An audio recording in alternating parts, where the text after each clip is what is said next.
Actually, I'm not prepared to introduce the speaker because I don't know him very well. I've just heard him over the radio. But I'm going to talk more about one of the major parts of the marker projects here. And then he's going to be talking about all of them. But I'm going to talk about the historical significance themselves, but rather how it all came about. And that's a pretty good story. But in any case, in 1976, our bicentennial year, the Congress appropriated a goodly sum of money to give to the states to encourage state and local participation in the various activities for the bicentennial. So Louisiana got its money, and I don't know what they did on the state level. If they did anything at all, I'm not aware of it, but what they did, they parceled it out to the parishes. And the police juries were the parish government that received the money. So Lincoln Parish got a pretty nice chunk of money from the state given by the federal government to use any way they wanted to, which was a dangerous thing to do, probably. Well, the police jury got the money, and then they got to thinking, well, you know, we're going to have to do something. And they didn't want to do it themselves. They didn't have any ideas, so like any good governmental organization, they created a committee to come up with something. They appointed a committee of civic leaders, well-known people in various walks of life here in Lincoln Parish, and asked them to develop a program that would use this money for various types of observations of the bicentennial.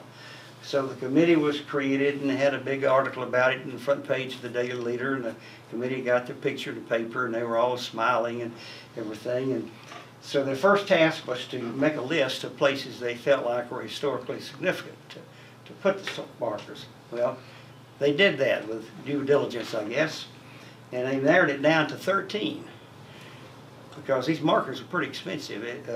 So they finally had 13. And they got approval from the police jury for that.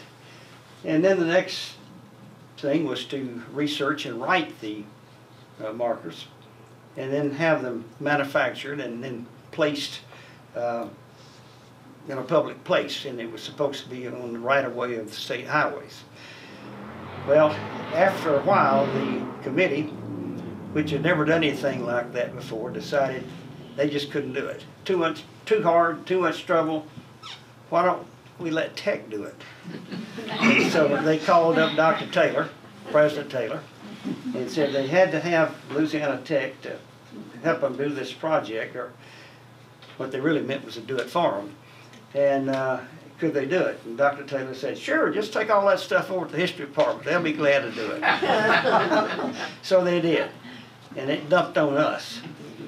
And most of the members of the history department were horrified because most of them belong to that snobbish group of historians that look down upon local history. They equate local history with genealogy and stuff like that, you know, and they couldn't care less about local places and so forth. But I was the only one in the department from North Louisiana, being a native of Bienville Parish, and I'd always been interested in local history. And I happened to be president of the North Louisiana Historical Association at that time. And so they all voted for me to do it. And I really didn't mind it because I didn't have anything to do that summer. We'd had another one of those famous mid-year budget cuts, and all of my classes had been canceled. So I didn't get to teach that summer, so I decided, well, I'll go ahead and do this. And I think it'd be kind of fun. I'd learn lots about Lincoln Parish. And so I did. I spent the whole summer researching those 13 sites and writing them up in the form that is necessary for a historical marker. Then the next step was to find some company that would manufacture them. And if you think there are a lot of companies that manufacture historical markers, just try to find one. I finally found one down in San Antonio. I forget the name of it. It was on the tip of my tongue a while ago. But one come down to San Antonio, and this was during the bicentennial, and there were a lot of historical markers being made during then. And we dabbled around over the price, and it cost a lot more than we thought it would, but we didn't have any choice. And so we made an agreement with them, and with the provision that we would only submit one at a time. They didn't want a whole bunch of them sent in at the same time. So we had to do one at a time. They would manufacture it, send us the blueprint of it for us to approve, and then if we approved it, they would ship it to us. And so that's the way it went. It took about 3 or 4 months for that process. Well, the final activity was to get these markers placed. And there was a provision that they had to be on state highway right-of-way, which included the federal highways. And I found out in a hurry the state highway couldn't care less about historical markers and didn't want to be bothered with them. And it began to look like we weren't going to ever get them placed. But thank goodness, a wonderful lady came to our rescue. Some of y'all might remember her. You remember Miss Drew Hayes? Yeah. Simsboro? Yeah. Real character. Yeah. Her husband had been the state director of highways at one time, and she knew everybody in the highway department by their first name. And she got it done. And when she called them up and there was, you know, hee-hawing around about all that, despite the fact that she was an opera singer, she could cuss like a sailor too. And she wouldn't take no for an answer. And so we got them all placed. We went out there and watched them set the concrete and put them in, and eventually all 13 of them got placed. And the rest is a different story. Some of them are still there. Others have been vandalized, destroyed. Others have been stolen.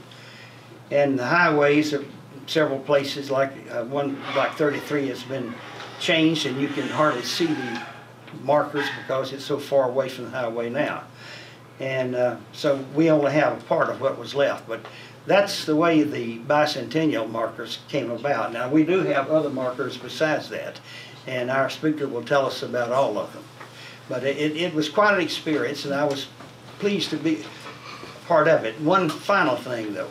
After it was finally completed, the Daily Leader had a huge front page story about the completion of the markers and praising the Citizens Committee that did all the work that put those markers up there. And I didn't get one sentence throughout the whole thing. I mean, nobody thanked me for anything at all, and even said who did it. And I was furious. I called up the paper, and it didn't do any good. But the editor says, well, you know, we want to emphasize the activities of our citizens and all these kinds of things.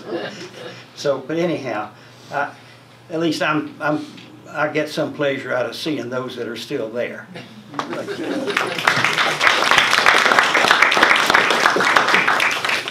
Well, I am the speaker that the introduction person knows nothing about. And I will fill you in on a little bit of the details in just a minute. But before I start, I want to say up front that the research that you're about to see is done by Welsey Harris. So how it happens how one becomes a speaker where the introducer knows nothing about is you're at one of these committee meetings and you're planning of who's going to be speaking, and the awkward silence is there, and there's 3 people there, and I'll do it. So here I am, and I'm happy to be here, and we're going to have some fun and learn a lot about Lincoln landmarks, the past, the present, and what the future holds and how we can be part of it. But since it is Welsey Harris, the historian extraordinaire that we have in Lincoln Parish, I want him to start with a couple of words, because this is going to be obviously informal and fun. But Welsey? Thanks. We want y'all to participate as we go through this, because you're going to see landmarks that you remember that are no longer around, buildings that are still around that we perhaps need to save. So feel free to jump in, make comments about things you remember about these locations. Just please be brief, because we've got a lot of material to cover very quickly to get out of here by 7 o'clock. Our presentation is going to cover several things. One, landmarks lost. Buildings, beautiful buildings that we had in Ruston that are no longer here. Buildings that could be tourist attractions now, if we still had them. The next section will be landmarks that we have saved in one way or another. Typically, these are locations that businesses have purchased and renovated for their own purposes.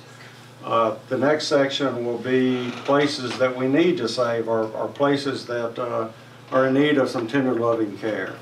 And then last, we'll look at the historic markers that exist and how we might enhance what we already have. You realize that the markers put up for the bicentennial are over 40 years old now. Many of them are missing, broken, bent over in locations where you can't see them anymore.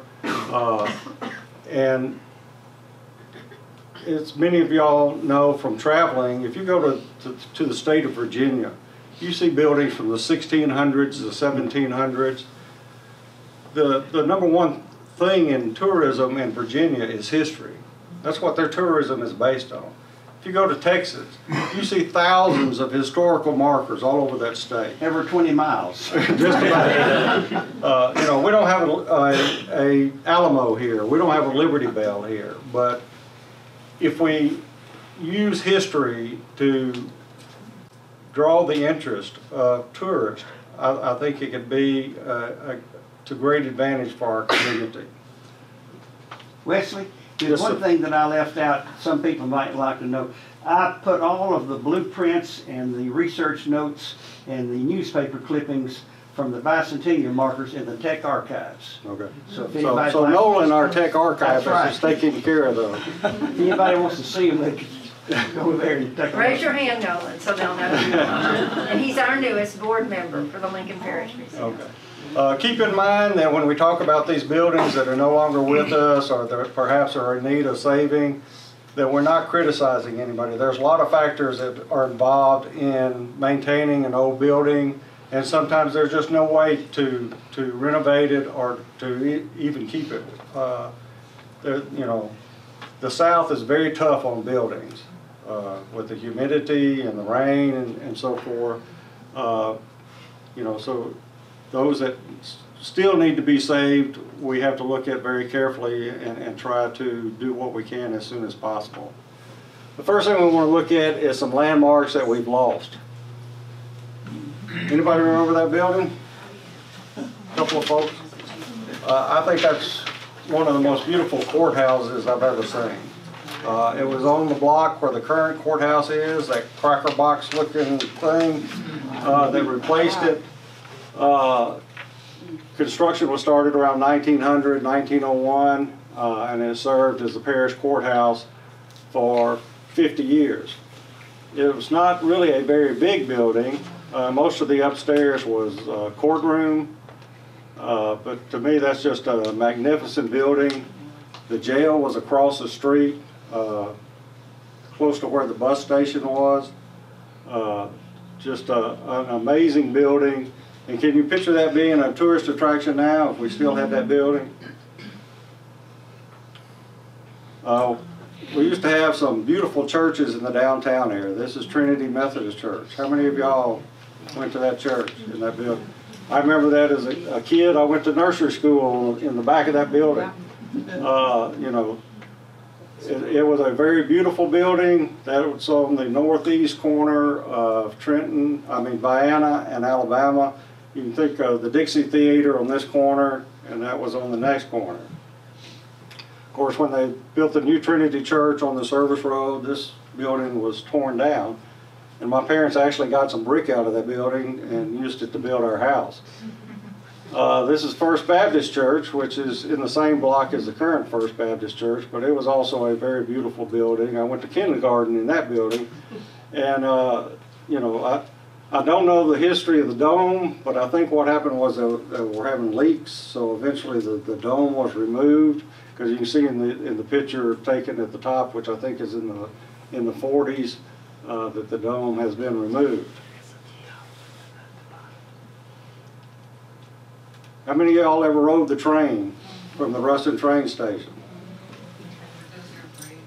That was the photograph really doesn't do it justice. This is a postcard, and postcards that were made back before the 20s were in black and white, and they would hand tint them to add color. So it kind of takes away from the quality of the photograph there. But it was right in the intersection of the two rail lines, the Vicksburg, Shreveport, and Pacific going east and west, the Rock Island going north and south. So this left-hand corner of the building right here would be sitting right in the middle of what's Monroe Street now. This building here on the corner, the Harris Hotel, burned in 1927. That's where Little Pizzoli's was located. The Ruston Leader Building is back behind there.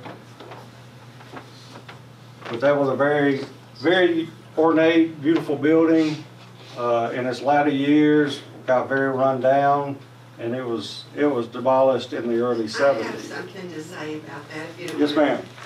If you want to look at the top picture, the brick, that's the walkway right there. My father's construction company helped when that was torn down, and he ended up with a lot of those brick. And there's a house on Blue Ridge Lane that we built, and the whole kitchen and the entry hall are those brick. We preserved them and put them in the house. Those were not typical bricks. They were great big heavy bricks. Right here at the top of the building is a sign that says Ruston, so people arriving on the train would know where they're at. They're huge copper signs.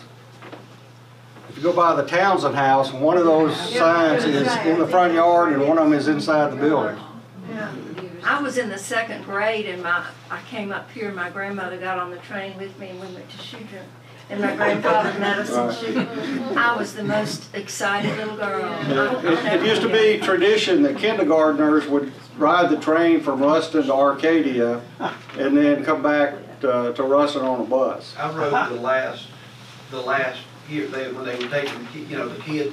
That was the last year they did it. It was a year I don't remember what year it was. 60, probably 67, 68, probably 68.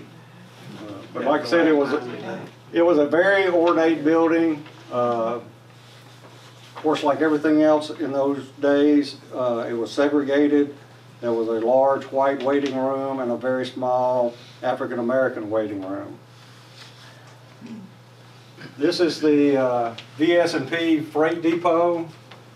This building has been gone for decades, but this building was only recently torn down in the last couple of years. A number of different businesses had been in there, but that was one of the oldest buildings in Ruston because it was built as the train line came through. Where is that? It was a barbecue place, wasn't it, for a while? Where is it in town? This is what's called the Sexton parking lot now, Okay. and then you got Railroad Park right here. Yeah. And of course, that's the Harris Hotel again, so that we know this picture was taken before 1927. And of course, you had Little Pizzoli on the corner that is being replaced by another establishment, Vintage and Vogue, and so forth. Now, where's that bicentennial marker? It is like down here on the corner. That would be Louisiana and Vienna. So there's a marker there, but there is no building there. Of course, most of y'all know about the Chautauqua, the summer educational program that was held north of town. There were cabins out there that could be rented during the program. There was a huge hotel, and of course everything is gone from out there now. The cabins, the hotel, the auditorium, but it was the place that teachers and people that wanted to learn went in the summertime. There were supposed mineral waters that you could bathe in, just all kinds of activities, speakers, music, but that went from the mid-1890s through the 19-teens before the interest kind of waned. But it was really the forerunner for Louisiana Tech University. It's what really established Ruston as a center of education and helped convince state legislators that this would be a good place for a college to be located. Is Chautauqua an Indian name? I think so. The first Was Chautauqua there a I know. tribe call that? I don't think there was a tribe by that name. I know the first Chautauqua was in New York. Lake Chautauqua, New York. And that's why that name is used with similar programs around the country. There were over 200 Chautauquas. Anybody ever live in Bettville? Yes, several. Tell us what Bettville was. Oh, it's just those places out by Tech Farm that you could rent. It was roach infested. There were a lot of things living there besides students, right? Weren't there military barracks? I'm sorry? Military barracks? Well, it was married student housing that was built after the war, after World War II, for students attending Tech on the GI Bill. Of course, long after the GI Bill went away, it was still used for married student housing, and they were renovated and expanded over time. They were only recently torn down. They were in pretty bad shape. I think it's been 4 or 5 years ago. They didn't look anything like this anymore, but you know, it was, you know, you're basically living in a cracker box, but it gave students that didn't have any other way to go to Tech as a place to live and a means to attend college. And these were lined along Tech Farm Road behind Reese Hall. Now, this is something that I always liked. I thought it was kind of a great symbol for Louisiana Tech, is the water tower. I mean, the water tower had not been used for a long time, but it was still standing. I think it was taken down about 5 or 6 years ago. It had some structural problems that really couldn't be repaired, so they went ahead and took it down. But you know, you knew you were back home when you saw the water tower. I put on my little scout uniform, went out there and kept students going through there, and they cut the legs on that thing and threw it right on top of a pile of dirt. And it laid in that parking lot. That was that accurate with it. Yeah, you can see the dirt over on the left side there. Many of y'all remember just dozens and dozens of Victorian homes that line Trenton and Vienna Street in particular, even up into the mid-70s. I mean, I remember just scores and scores of them. Of course, most of them are gone now, but I mean, if you've ever been to Natchez or Vicksburg or St. Francisville, they've still got those houses. Why don't we have those houses? Or even Mendon. Right? I mean, there's a lot of places that use the old homes as a means of attracting tourists to their city. My wife and I went through Natchez not long ago, and we spent probably 3 hours just driving up and down streets, and we still did not see the post-Civil War homes in that town. You know, like I said, most of them are gone now. You know, these things are very difficult to maintain. I don't blame anybody that may have inherited one of these, and the frustrations that come with trying to maintain a frame home and the constant painting and so forth. The house at the top was one of the mayors in the late 1800s, early 1900s. The house at the bottom was called the Mays House, and this is Georgia here, and then this is Vienna, North Vienna. So, where that's Chase Bank, right, in that block. So this was facing east towards the post office. Well, at one point, the family wanted to move this house, so they removed most of the piers, put logs under it, and rolled it down the hill, turning it as it went so that it was down on the other corner at Trenton and Georgia, facing what's now City Hall. Well, it almost got away from them as it's coming down the hill and ended up a little closer to the road. But a lot of y'all may remember this is the Brooks Boarding House. It was on the northeast corner of Trenton and Georgia. Is that where Bonnie and Clyde did their kidnapping? Right. A lot of y'all have seen the movie Bonnie and Clyde, where there's a couple sitting in a porch swing when their car gets stolen. That's not exactly the way that it happened.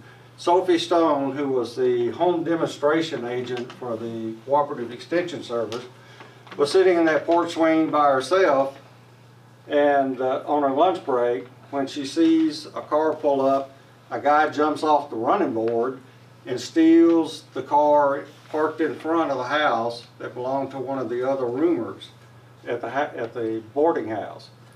She lived there, and the Darby family lived there. Well, it was Mr. Darby's car. Mr. Darby was a funeral director, a mortician. So she goes inside and asks Mr. Darby, is somebody supposed to have taken your car? And he said, no, nobody's supposed to have my car. So they jumped in her car together and took off after it. Well, they made the mistake of catching up to it up around Hyco somewhere, where Bonnie and Clyde's brother Buck and his wife kidnapped them and took them up into Arkansas, constantly debating over whether or not they were going to kill them. By that time, they had already killed 10 or 11 people. So, you know, there was just a normal conversation for them to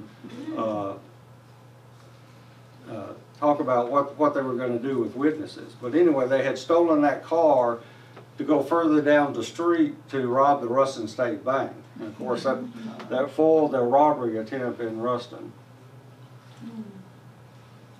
Smith's Racetrack was located behind what is now Reese Hall.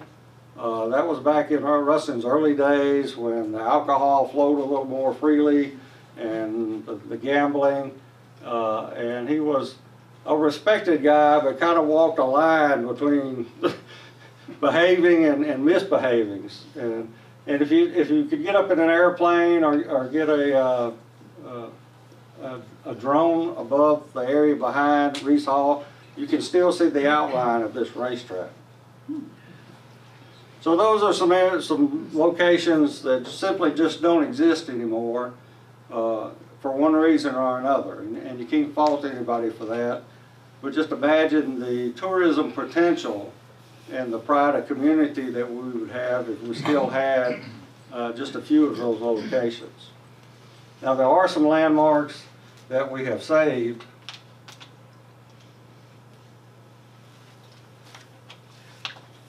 And I'm going to let Rick jump in on some of these and explain what we have here. Well, that's the depot, as you know. Currently it's Origin State Bank. And what enamored me when I first got here, I had never seen railroad tracks crisscross north and south, east and west. I often wondered how those trains knew when the other train was coming back in the day. But the depot is one of the ones that Wesley's talking about, the preservation of a business venture for the Origin Bank to make their depot branch, so they saved that.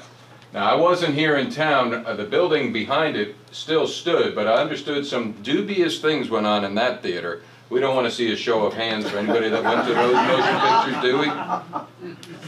Does everybody know what I'm talking about? Some little risque movies were going on. What was the name of that? That was the Tech Theater, correct?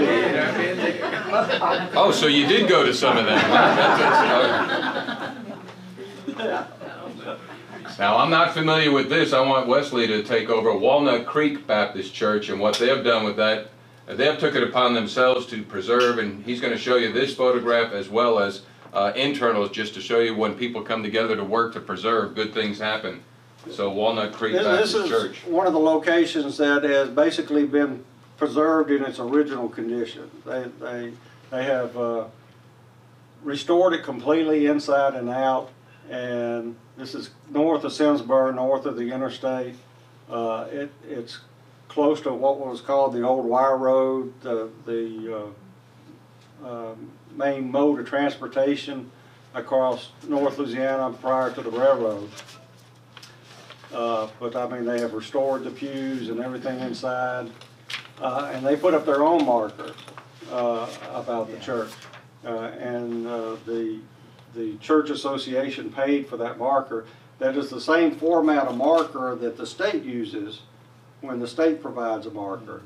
So they use the same marker, but they pay for it themselves. Now these are beautiful markers. You'll see them all over the state, but those things cost about $3,000. And the state will be happy to sell you one if you provide the information to go on it. Another location that we have saved is the Fire Station number 1. you know, it was on the verge of getting into pretty bad shape when the city took on the task of restoring it. Unfortunately, all the internal stuff, the alarm system, many of y'all remember the pull boxes around town, and all of the electronic board and everything that ran that system inside the control room at the fire station is all been disposed of. It's actually in a fire museum in Gretna, but at least we have saved that building. I know none of y'all went in this place when it was called Stowe's, but it served a number of purposes before that. It was called at one time the Harris Hotel, Hotel Ruston, Harris Hospital. I mean, a variety of things have been in there. There was a cafe at one time on the bottom floor when it served as a hotel. It has been extensively renovated to house a couple of businesses now, at least the ground floor. But to me, that's a building that has a tremendous amount of history. During World War II, it served as the headquarters for the Southern Women's Army Corps headquarters. All the women that were trained at Camp Ruston before it took prisoners, and at other camps in the South, the headquarters were actually in this building. It was taken over by the Army during World War II. Well, so did the cafe have a name different, or is it just Harris I think Cafe? it did, but I can't tell you right off what it was. Okay. But I think, you know, I think it was a woman's name, like Mary's Cafe or Maul's Cafe or something like that. I know the city clubs met there in the early 60s. Now, I have been told more recently by members of the family of the Harrises, and we're distantly related somehow, that there was a back room like you would think would exist in the 20s and 30s where you could do things you couldn't do out in public, like gamble. Second floor. I remodeled the building. Okay. And there was a door that you couldn't see through, that you could see out. On the second floor, as soon as you walk up the... How many ghosts have you seen? It was weird up there until we took all the yeah. Once it got evacuated, it was okay, but still I don't like it. I've had many people tell me that they just swear up and down they've seen ghosts in there. Yeah, it's spooky. There's chairs that you need to be operated. Yeah. No.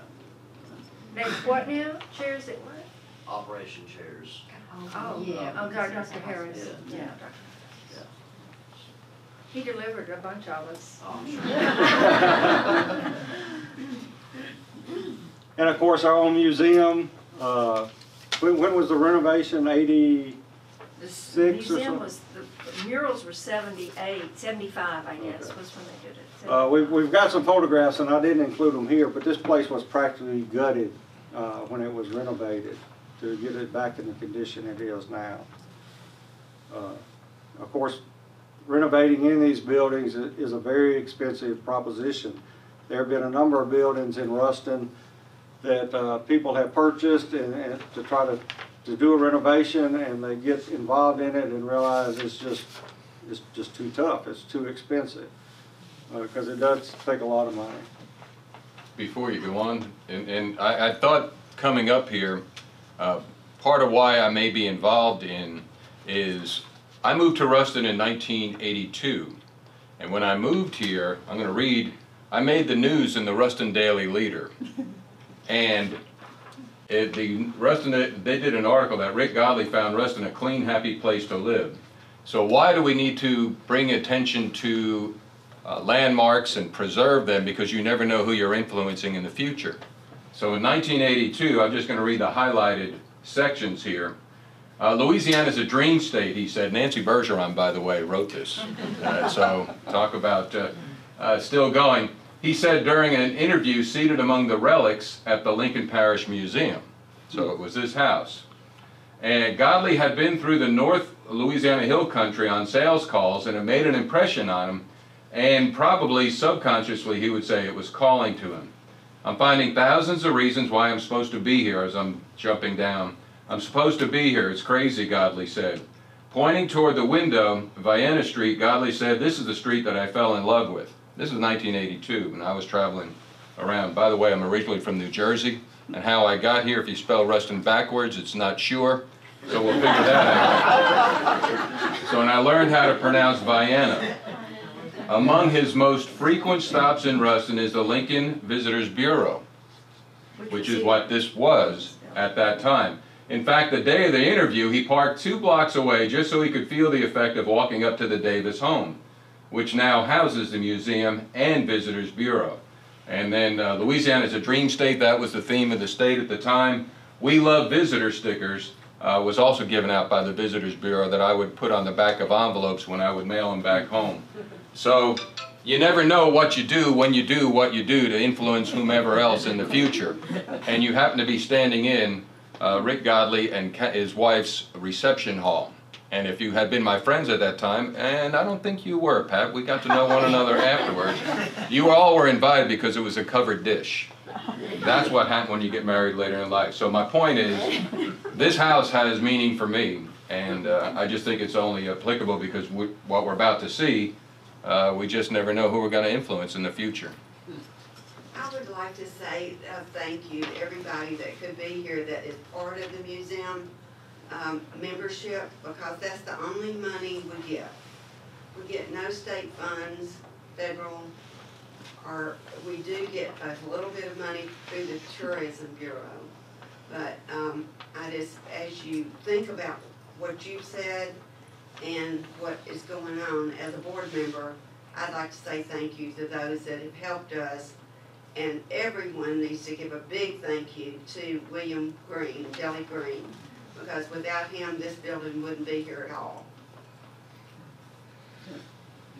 Okay, our next section is landmarks to save. And again, let me emphasize that we're not criticizing anybody because of the condition of these buildings. They're tough to take care of, but they are significant locations that are going to need some tender loving care at some point. Y'all all know about the old post office. I mean, it was really the meeting place for a long time in Ruston. Particularly when the post office cafe was still next door. You know, you went to the post office, you got your mail, you went next door to have your coffee, or vice versa. Some of y'all, most of y'all have probably not seen this picture. This is the backside of the post office, and this is Stables, where T.L. James building is now. Even up into the late 20s, you could rent a buggy or a horse right in downtown Ruston to get to the Chautauqua or wherever you needed to go. Anybody here from the city? Amanda, could you tell us what you know about the city's plan of this? As much as you do. I have no idea. I don't even know a timeline. I know that they haven't touched the inside of it. Okay, what's their intent as far as use of the building? I believe it's going to be a community space for the arts. They're going to have, it's going to be an event space where you can have gatherings, receptions, and it's going to serve as an art gallery at times. And I believe that NICLAC, North Central Louisiana Art Council, is going to move their office from the Dixie to that building, so they'll have more space and can do more things. Thank you. That's a lot more than I knew. But certainly it's going to take some money to renovate that facility. It's in pretty good shape. The post office was built out of Indiana limestone. There's only one other building in Ruston built out of Indiana limestone. Anybody know what it was? Ruston State Bank. Ruston State Bank. How many of y'all were born in this building, or gave birth in this building, or were hospitalized in this building? All of them. This is the Ruston Lincoln Sanitarium down on South Vienna Street. It's looking a little ragged right now. I know it's for sale. I'm not sure who owns the building, but I mean it's got a tremendous history, and it's haunted too. When I worked for the police department, sometimes we'd find the door open, and every time we went in that building, you'd be standing in a hallway and you'd hear the elevator start up on the surgery floor and come down to your floor, and the door would open, it'd stay open about 5 seconds, then it would close and it would go back up. So I can attest to that one. You know, it's I can't remember exactly when that was built, but I think it was 1926 or thereabouts. And of course it served as Ruston's hospital up until the current hospital was built. I think that was in the mid-60s. 63. Okay. Or 62, 62. Okay. We've talked a lot about Camp Ruston at some of our other Chautauqua sessions. That was a World War II prisoner of war camp west of here. There are 4 buildings left. The building at the bottom is one of the hospital buildings. You can see that at the time the camp was in operation, the buildings looked a little better shape. These buildings were like end to end and then strung out and connected by a walkway, so there's actually 2 buildings you're looking at there. The other building, the other hospital building, the roof is already caved in, so it's probably beyond saving. There's 2 other buildings out there, a cold storage warehouse and another warehouse on the railroad spur. In the woods, there's all kinds of foundations, fire hydrants, and you know, it's just amazing to walk out through the woods down there and see all this stuff. You know, this building is beyond saving. That one could be saved, but just to save that one building is probably a very expensive proposition because there's probably asbestos that has to be removed, you know, new roof, and you know, it's very tough once you get to this stage. The buildings are on the west campus of Grambling State University now. Most of the former camp is on Louisiana Tech property. There's no buildings on the Tech property. It's mostly cow pastures, but you can still see the patrol roads that went around the different prisoner compounds and so forth. But of course, you know, all universities are strapped for money, so having money to renovate buildings on their campuses like this are unlikely. This is the Autry House, which you know, has been saved, but it's in dire need of more help. It needs a new roof. It needs foundation work, and of course, you can't replace the roof until you fix the foundation. Otherwise, when the foundation shifts, your roof starts leaking again. That's the oldest house in the Dubach area. Right. As far as I can determine, it's the oldest house west of the Ouachita and the Texas state line. It's a dog trot house, so you got an opening right through the middle to provide a breeze through there. I believe that was built in 1848 or thereabouts. I don't remember the date on that real good. 47 or 48. But you know, it's under the auspices of the Lincoln Parish Museum. There is a separate committee that maintains the Autry House, but they're in dire need of financial help to stabilize that building and to continue to save it. That's to give you a sense of what the foundation is like. You know, so I would suspect all those rocks that are laying on the ground used to be up supporting the house. So that there are companies that specialize in dealing with these kinds of foundations and you know, not coming in and putting in a modern foundation, but something that looks contemporary to the house. The Unionville General Store on 167 North was first established in 1853. This building, I believe, was built in 1888. It was a gathering place in that community for many years and was still in use as a gathering place up until a few years ago. I mean, all the guys in that neighborhood would gather there for coffee and politics. I mean, if you go inside there, there are campaign signs all over the walls, because this was an essential stop if you were running for office. You had to stop there and talk to the coffee bunch in the morning and put your sign up on the wall. But it is in pretty poor condition too. This is the Fred Dubach house in Dubach that was later purchased by T.L. James before he moved to Ruston. But Fred Dubach established the town of Dubach by building one of the largest lumber companies in the South. T.L. James lived there until 1921, and then he bought what we call the big house here in Ruston. But it's on the National Register of Historic Places, but you can see that it's in pretty rough condition as well. Okay, the next thing I want to talk about real quickly is the historic markers and how it can be to our advantage as far as tourism, pride of community, as well as preserving history. I've just got a few pictures here to show the condition. Before you go to that, can I ask, you didn't mention the big house, the T.L. James big house. That house has been maintained. Right. And is. We just tried to sample some.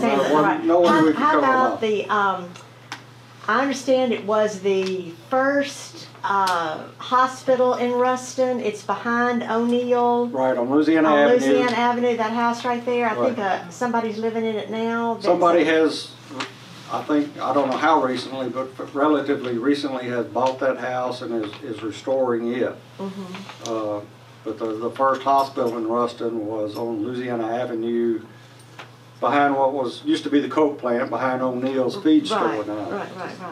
And then the dental office or orthodontics office that's kind of across from Service Cleaners and the bank. I understand that's the oldest house in Ruston. Is that correct? Yeah. So that's another one that's Called been West saved. Hill. That house was actually taken apart board by board and moved to Ruston when the railroad came. Right? I'm not sure on that. I can't remember if it was Vienna Vienna or Homer, one of the two. But we just tried to provide a sampling. We couldn't cover them all. But the markers, these, like I said, are over 40 years old. You can see the one for the Indian Village on 167 South is missing a corner. Somebody probably shot it off. I had the one on the right for the Sims home site in Simsboro. I had to pull the weeds off the sign to be able to take the photograph. And of course it's crooked. Most of them are crooked or leaning over. But this is a list of the ones that Dr. Cook mentioned, the bicentennial markers. And we've got some missing. The Robert D. Russ home right over here, that marker has been stolen several years ago. The ones in Grambling have been removed temporarily. You can see the marker for Louisiana Tech, which is where the columns are at the original entrance there on Railroad Avenue. Somebody broke it off. I don't know what happened to it, whether it was stolen or laying around somewhere. But you got the bicentennial markers, and then the state has put up a couple of markers in this parish. The one at Tech that's missing, and at the Unionville General Store, that was a state marker. And then of course the Walnut Creek Church put up their own. So that's what we've got now. Just to give you an example of the situation we have now, there's two historic markers there at that intersection. Well, this road here is the old 167, the two-lane 167. The new road is over here, about 40 yards away. They left this small section of 167 to access the driveway of two homes here. So unless you're going to these two homes, you're not even going to see these two markers. So that just gives you and those are leaning also. The posts are rusting, and some of them are fixed to fall over. So what we do have now is in pretty pathetic shape. But again, they're 40 years old. There's been no effort to maintain them.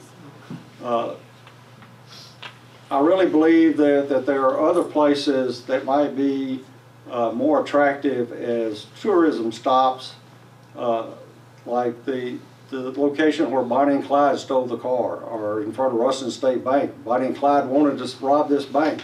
Things like that, I think, appeal to today's tourist. And there's many places like that that we could mark. The city is very interested in putting historical markers on the Rock Island Greenway. You know, so that it's more than just an exercise trail, but it's also an educational thing as well. You know, the north end of the trail starts at the train stop for the Chautauqua. It goes by the the Robert Russ house. And it goes by the oldest house in Ruston when it eventually reaches that point. So there's many places right there on the Greenway that could be marked. I've worked some with the Visitors Bureau in developing a walking tour downtown. There are many places downtown that we could put some very interesting markers, like the intersection where the police chief, who was also a U.S. Marshal, had a shootout with the town's most notorious outlaw. So, how many of y'all know what Brick Row is? Have you ever heard that term, besides Margaret Ann? It's just because I've read it. They're just a bunch of stores downtown. Brick Row was that section of Park Avenue that faces Railroad Park, where the first business owners who built their businesses there on that block were required to build them out of brick. And the purpose for that was not to prevent fire spreading from one building to another, but to put Ruston's best face forward towards that train track, so that when people came into town, they saw a nice business area, not a bunch of shacks that were thrown up to try to maintain a business. But back then, it was a very common term. If you said, you know, I saw him down on Brick Row, everybody knew what you were talking about, you know. I really think we need a marker down there explaining what Brick Row was. Didn't they draw for those places? Yes, you had to draw for the prime spots when the railroad first came through. But next to that Cobbin graveyard marker was another marker for Pine Hills Church. Are you going to mention that? That's the earliest Baptist church in North Louisiana. That's where it was first. Right. It's actually behind the trees there. 1826. Ooh. That's Harold Parker's house, that road that's going, you know, we always called it the Sears Roebuck house. So someone name a place where you think a marker would be appropriate.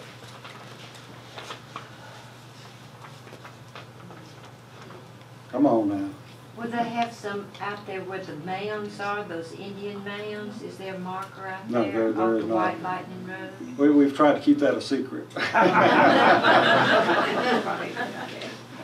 Well, what about something around mention peach orchard, because the peach thing is a big deal with Ruston's Oh yeah, I mean that's identification.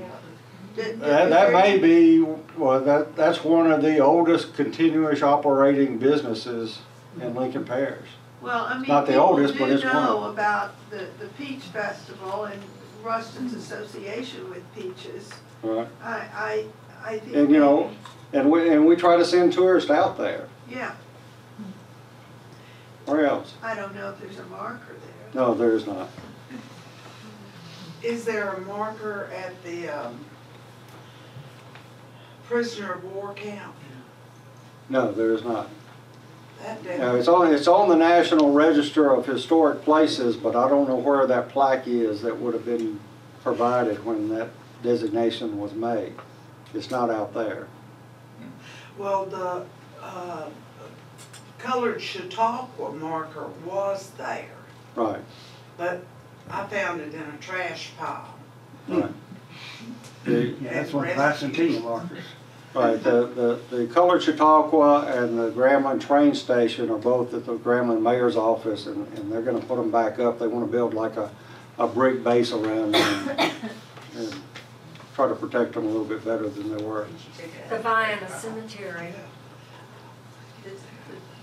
Right, there is no marker at the Diana Cemetery. That's one of the older cemeteries. It's even got a Union soldier buried in it who died in Vienna. How he got to Vienna, we don't know, during the Civil War, but he was buried there. Anyway, there's lots of places that we could mark. Yes, sir. Not a suggestion on that, but, and it may have been out for a while, but I just noticed it about a month ago. The Bob Pfister's family has published a book of early Ruston photographs in a book, and amazing history and photographs of early Ruston. And it's not only, it's about 3 different photographers dating back to about 1900 that ended up with Bob Pfister. And this book is out and published now, and if you've not seen it or don't have one, it's marvelous. Really enjoyed looking through it. You can get those on Amazon.com, and they also have them at Walt's Pharmacy. Yeah, I got mine at Walt's Pharmacy. What's the name? Anyway, the point we want to leave with y'all tonight is that Walt's Pharmacy. Okay. Tourism is important from an economic standpoint. History can be a mechanism for promoting tourism. You know, we've done the background. We know places that could be marked. We know the value of promoting history. But you know, this kind of stuff is not cheap. I mean, we've done the research, but if we're going to pursue some of these projects like markers on the Greenway or throughout the parish or downtown, that takes revenue, and I don't know where that revenue is going to come from. I can't do that. I've done the research, and you know, we can provide lots of ideas for anybody that wants to take that on. But you know, I think there's definitely some advantage to using your history to promote tourism. Anybody else? Yeah. Yes, sir. What would it take, or would there be any interest in actually like providing access to the cemetery itself? The old Coleman Cemetery that the marker's there for? I don't think it can be found, can it? Oh, I've seen it. I have been out there Yeah, before. yeah. I'm not sure where to go in the woods to get to it anymore. There's been so much. Well, there's lots of trails out there now, the oil wells and stuff like that. So I don't even know whose property that's on anymore. But that's This cemetery? What cemetery are you talking about? well, it's called Old Common Graveyard here. Most people that have known about it a long time call it the Katy Graveyard. It's north of Vienna. It's north off of Rab Road, but it's well off into the woods, and you know, you would have to get property owner permission to go back there now, and I'm not even sure how to find it anymore. It's been 20, 30 years since I've been down there. They originally called it the Katy Cemetery. Right. I mean, best I remember, there are 13 marked graves there. All right, that's about right. Daniel Colvin and some of the early settlers are buried there. First graves in Lincoln Parish. Which goes back to the 1830s, Right. if I remember the dates on That's correct. property. If I may, I think I just heard the volunteer for next fall Chautauqua's Haunted Graveyard Tour that people can spend money on, and we can go see some of these, so I'll sign up for that. I'd like to ask Amanda, is there money allocated at the Tourist Bureau to promote these markers? Or Promote or get them done? get Because them? those are two completely different things. Yes, there's money to promote, but there's no special allocation to getting things like this done. I mean, I think we're all ready to have the conversations and ready to, this needs to happen, and we'll play our part, but doing them isn't something that we can just decide to undertake ourselves. Yeah, as I mentioned, the big state markers are close to $3,000 now. There are all different styles and versions. You know, the smaller ones, like we've got now, are not going to cost nearly that much. I mean, they're only printed on one side. The state markers are on both sides. The grant from the state that Dr. Cook referred to pay for all those markers was $1,500. that would do nothing at this point in time. And that so. came through the federal government Right, originated. you know, that wasn't even local money, so there are no grants really for this stuff anymore, so, you know, you have to raise the money in one form or another to What deal about with. the Chamber of Commerce involved in looking at this? I can't speak for the Chamber Yeah. of Commerce, but I don't know what, besides helping promote when it does Yeah. come time, I don't know. Beforehand. But there are more economic ways to go in certain circumstances. For example, I've been to places where they have basically made their own to put on buildings downtown. And what they did basically was they did their content and had a photograph on it, they laminated it, they put it behind a piece of glass, built a wood frame around it, and put it on the side of buildings all through the downtown area. When those signs started fading out, you just slide that thing out, you print another one, you laminate it, and you stick it back in there. You know, so that's a relatively inexpensive thing where you could probably make numerous ones for a few $100s. But that would only work if you got a building that you can mount that on. It wouldn't work as far as on the greenway or out in the parish. Yes, I ma'am. think you can get something similar to that made at that Champion place, at that one. Trophy. Champion Trophies? Yeah, they have plaques and so forth. Also, the places that sell gravestones and headstones, they're set up for a similar kind of product. I don't know what. I mean, charges there's dozens of different ways. Some places I've seen that they've got the brass plaques, but it's mounted in the sidewalk rather than on a post. I mean, I've seen places put them inside the store windows where you don't have to worry about having something as substantial as if you would have it out in the weather. I mean, there's a lot of different approaches to this. Ms. Kay? If you've noticed in going through downtown, at the corner of Alabama and Trenton, there's a big blown up picture in the window of that actual corner in its day. You know, in the It's not that early corner, but I know what you're talking about. Yeah, actually, yeah, because it shows Trinity there. The other comment that I wanted to make, if you've not seen the monument, the way it's done in Shudra, at the corner of Highway 80 and whatever that road is that crosses Highway 80. 145, that's right, okay. It's lovely. It has sidewalk leading up to it, and it's very low, but it's very, with brick foundation, and then a bronze plaque and a flagpole. The plaque names the people from there who have lost their lives in war for the country. Right. And it's lovely. It's well maintained and all. I just wanted to say that when we know of someone who is maintaining a property that has historical value, like the big house, like I'm drawing a blank here on some of them, like the dentist office, you know, some of those. Just thank those people. There's a group that's doing the building downtown, the Harris Hotel. The Harris Hotel Annex. The Harris Hotel Annex. Right. Okay, they're doing that. You know, we just need to thank those people for doing it. And I can't think of his name. Keen, was it Keen?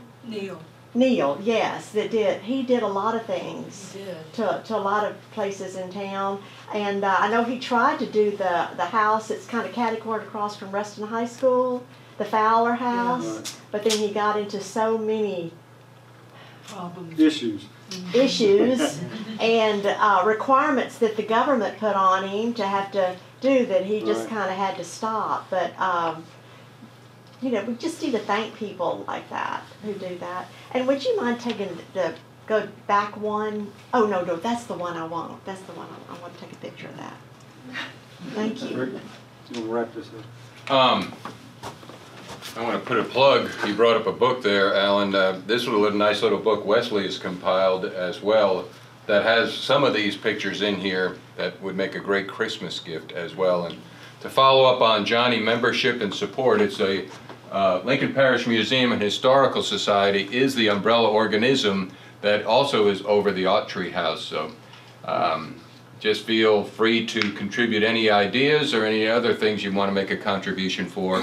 But the main thing, and I'm kind of excited about, is the Springs Chautauqua series. This is all people-led. So if you have any ideas, there is no idea that is not worthy of consideration, because this all came out of just people coming together, talking it out and working it out. So please get in touch with Margaret Ann and just pass the word.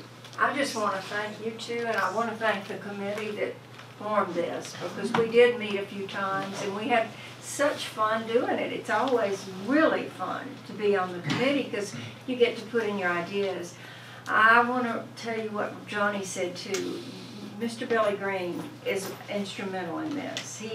I call him, I'll say it's leaking, it's thin, I'll say get it fixed. I mean, he is amazing and he does it, and we need to thank him.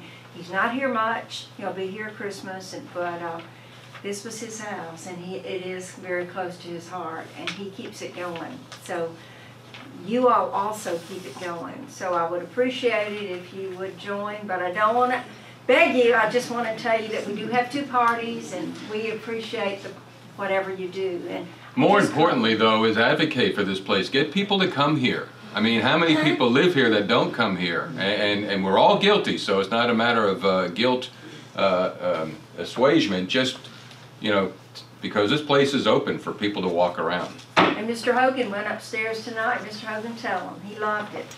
Tell him. He's done an incredible job.